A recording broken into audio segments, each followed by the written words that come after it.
Good morning, students. How are you all? I hope you all are fine. So, today I explain SS chapter number 3, part 1. आज हम लोग chapter number 3 part 1 के बारे में जानेंगे। तो पहले जानते हैं movements towards a new world. Movement towards a new world का मीनिंग क्या होता है? एक नई दुनिया की तरफ आगे बढ़ना जो होता है उसको movements towards a new world कहते हैं। तो इसमें जो है सेकेंड चैप्टर में हम लोगों ने जो वर्ल्ड वॉर का जो रीज़न था, क्यों हुआ था और वर्ल्ड वॉर के बाद में क्या परिस्थिति हो गई थी उसके बारे में जाना। अब एक नई शुरुआत जो होगा वो कैसा है एक नई दुनिया के लिए, तो उसके बारे में जानते हैं। Global trends between the two world war. जो ग्लोबल ट्रेंड्स था दोनों वर्ल्ड वॉर के बीच में।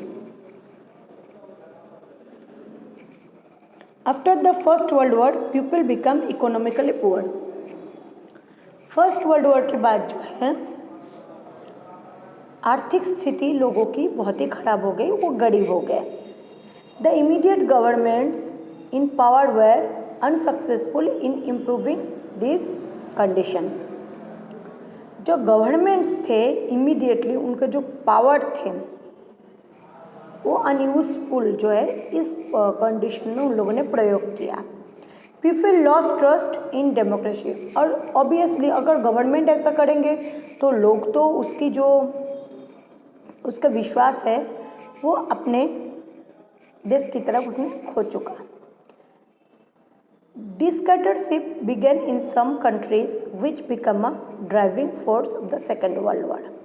इस दौरान दूसरे जो अलग देश थे वो प्रेशर दे रहे थे कि सेकेंड वर्ल्ड वॉर के लिए राजी करने के लिए। Let's study the following series of events in this respect. अब हम लोग वो सीरीज देखेंगे क्या घटना हुआ था और इसमें हम क्या रिस्पेक्ट करते हैं, कौन थे। Fascism in Italy, Nazism in Germany, militaries in Japan, global depression 1929 to 32। तो फर्स्ट हम लोग देखेंगे Fascism in Italy। In the First World War, Italy was on the side of the winning nation and fought for those nation।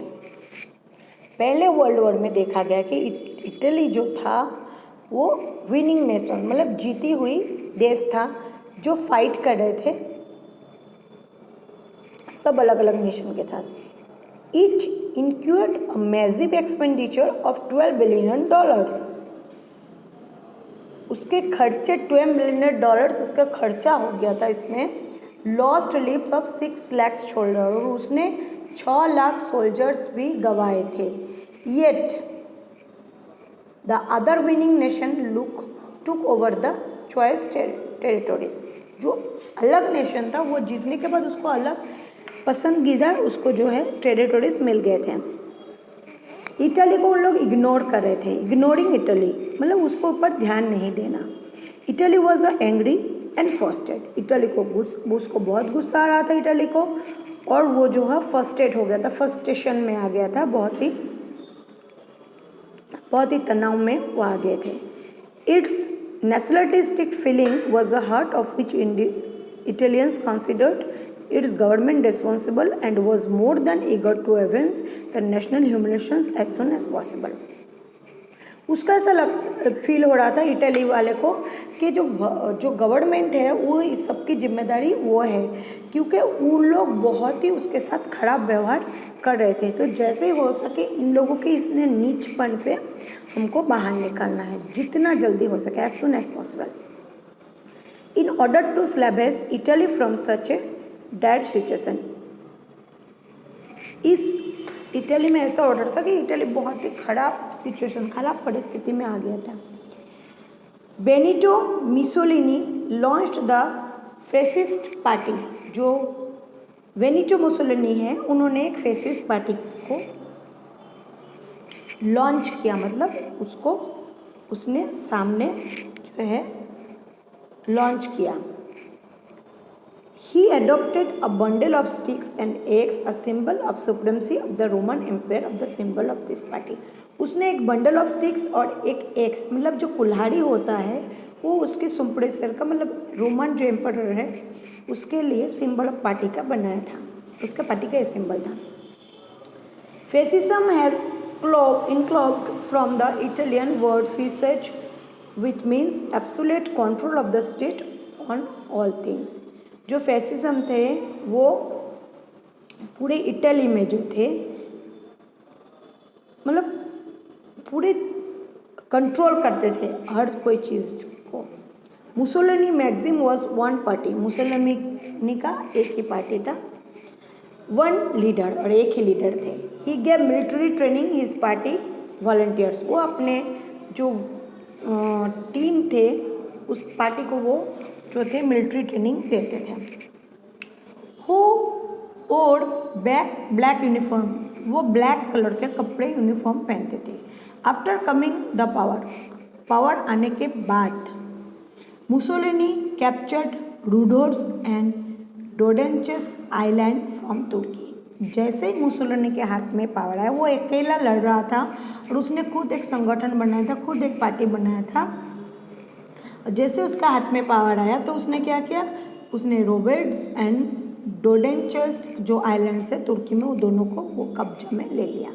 He also Albania, Abyssinia and fume port in 1924, और उसके साथ साथ उसने Albania, Abyssinia, fume 1924 में कब्जे में कर लिया।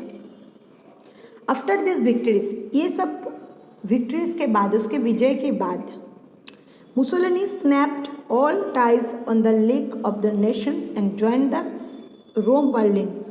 मुसोलिनी जो है लीग ऑफ नेशन ज्वाइन किया, Rome Berlin, Tokyo axis, thus Italy became responsible for the second world war. इसलिए सब कहते हैं कि जो सेकेंड वर्ल्ड वॉर था इसकी जिम्मेदारी जो है वो इटली था। अब दूसरे पर नाजीनिज्म इन जर्मनी, जैसे इटली में फैसिज्म चल रहा था वैसे जर्मनी में नाजीज्म चल रहा था। Germany had lost the first world war, Germany ने जो है अपना फर्स्ट वर्ल्ड वॉर जो है वो हार गया था।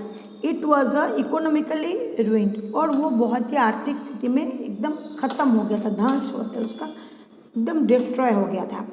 Paris peace forces and compelled Germany to sign the treaty Versailles, जिसके कारण क्या है कि वर्जिलिस को जर्मनी जो है उन लोगों ने साइन किया। Germans were extremely angry with his unjust treaty, German को ऐसे अनफेयर जो उन लोगों का डिसीजन था उसमें बहुत उसको गुस्सा आया।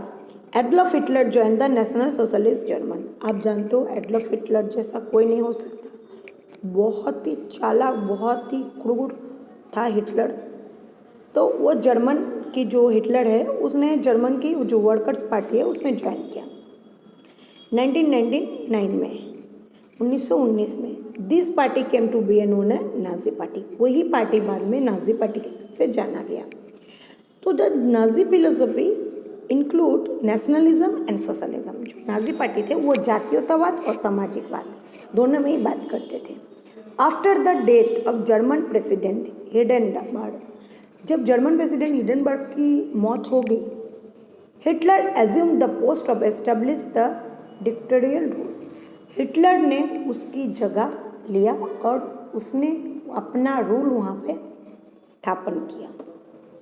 ही adopted some of aggressive policies, वो बहुत ही एग्रेसिव पॉलिसीज को अडॉप्ट किया। And led the German towards narrow nationalism, जो जर्मन थे वो बहुत ही कम जाति में गिने गए। German considered Hitler a further saviour, German जो है वो हिटलर को फर्दर सर्वियर कहते थे। Nazi soldier wore blue military uniform and stuck a red strip of their soldiers and wore symbol of swastika. जो नजी सोल्जर्स थे उन लोग क्या पहनते थे यूनिफॉर्म में, ब्लू कलर की यूनिफॉर्म पहनते थे और उसके जो हेड में एक सिंबल होता था, रेड कलर की स्ट्रिप होती थी, स्वस्तिका का सिंबल होता था. Hitler authoritarian and militarist nature become obvious after coming to power. Hitler authority में आ गया, मिलिट्रिस्ट के जो नेचर थे उसके मंदिर आने लगे इस पावर के बाद. His main aim was the emergence of Germany a major part. इस वजह से जो है जर्मनी बहुत पावरफुल हो गया, उसको एक बहुत ही बड़ी ताकत मिल गई. In the name of the purification of the German race, एक नाम बन गया जर्मन के इस दौर में. His policies were targeted exterminating Jews, Japs and mentally challenged people. ये जो पॉलिसी थे इन लोग एक्सटर्मिनेटिंग जो ज्यूज है, जैप्सिस है, मेंटली जो है उन लोगों को क्या करते थे, चैलेंज करते थे.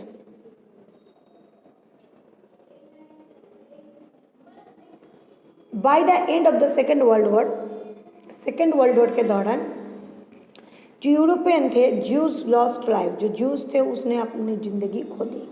विच is known as the Holocaust genocide. Hitler explanation, military action against neighboring countries and policy extreming certain groups and lead the Second World War become an important reason for the same.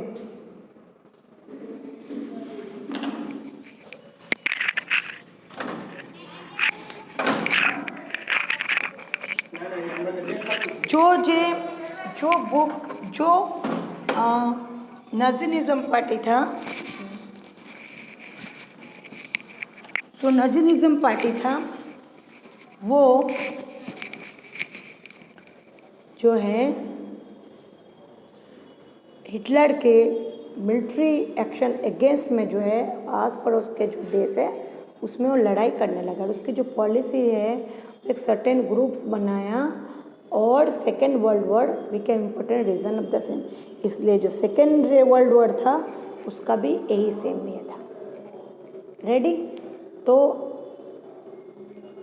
आज आप लोग ये दो मुझे लिख के homework में बताना, उसके साथ साथ जो है मुझे आप लोगों का 20 हार्ड वर्ड्स भी चाहिए. सो आज का लेक्चर जो यहाँ पे ख़त्म हो रहा है. आप लोग रेगुलर वर्क करके नहीं बता रहे हो बेटा, मुझे सेकंड चैप्टर के एसएस के एक्सरसाइज क्वेश्चन आंसर लिख के आपको बताना है CW में. ओके, तो आज का लेक्चर यहीं पे ख़त्म हो रहा है. Take care yourself, goodbye, stay safe, stay home.